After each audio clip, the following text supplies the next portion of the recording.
निवडणुकीनंतर सिनेटमध्ये मुंबईमध्ये मोठा विजय शिवसेनेला मिळालेला आहे, त्यामुळे मुंबई म्हणजे शिवसेना असं एक समीकरण म्हणजे सांगितलं जात आहे. कसं बघता? काल सकाळी तुम्ही माझ्याकडे आले होते तेव्हाच मी तुम्हाला सांगितलं होतं की संध्याकाळी भेटा, 10च्या 10 जागा या युवा सेनेच्या निवडून येतील. मतमोजणीच्या आधी मी तुम्हाला बोललो होतो. निवडणूक आणि माझं याच्यात असंच म्हणणं आहे की अशा निरपेक्षपणे बॅलेटवर निवडणुका झाल्या तर असाच निकाल लागणार. त्यामुळं मुंबईमध्ये शिवसेनेची शक्ती आहे, शिवसेनेची ताकद आहे.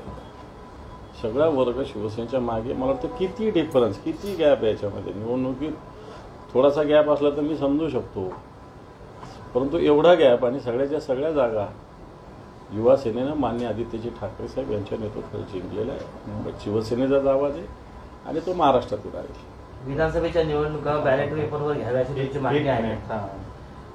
तुम्ही जे अत्यंत टोचणारं ट्विट केलं आज या विजयानंतर की अब्दालीच्या फौजदारांनो वाघाचे पट्टे अंगावर पेंट करून हिंडणाऱ्या दांडगानं अगोदर पोराशी निपटा, बापाचा विषय तुमच्या बसचा.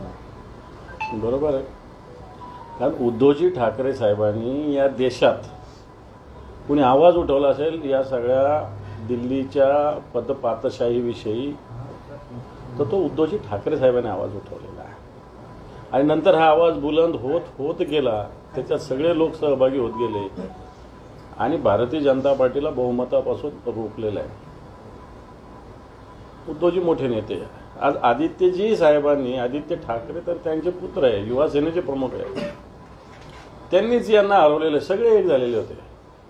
भाजपचं अभावी पण एकत्र होतं, शिंदेच्या सेनेचं त्याला पाठिंबा होता, मनसेसुद्धा इकडून तिकडून विरोधात काड्या करतच होतं आणि या सगळ्यांना एकत्रित एकट्या आदित्य साहेबांच्या नेतृत्वाखाली पराभूत केलेलं आहे.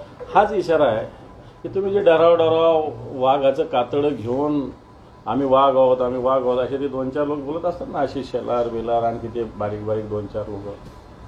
मग तर त्यांना हा इशारा आहे तो तुम्ही नुसते वाघाचे पट्टे अंगावर ठेवून तुम्ही वाघ होत नाही. खरा वाघ मग तो मुंबईमध्ये मातोश्रीवर ठाकरेंच्या रूपाने बसलेला. तुम्ही आता बोलले की बॅलेट पेपरवर मोठा विजय मिळालेला आहे, तुम्ही मागणी करणार का विधानसभा बॅलेट पेपरवर? सातत्यानं हा विषय हिंदुस्थानात नाही जगात आहे.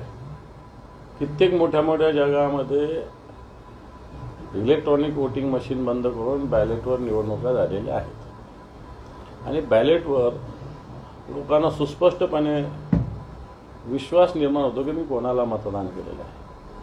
आजही इलेक्ट्रॉनिक मशीनवर कोणी जरी मतदान केलं तरी त्याला असं मनात विश्वास निर्माण होत नाही की मी हे मतदान केलेलं आहे.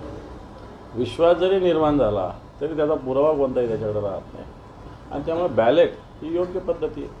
आता आपल्या स्वप्नातील प्लॉट्स घेणे झाले सोपे. रायकरमाळा धायरी येथे हिरा पार्क येथे 1, 2 आणि 3 गुंठ्यांचे बंगलो प्लॉट्स, सर्व सोयी सुविधायुक्त, रोख खरेदीवर आकर्षक सूट. अधिक माहितीसाठी संपर्क करा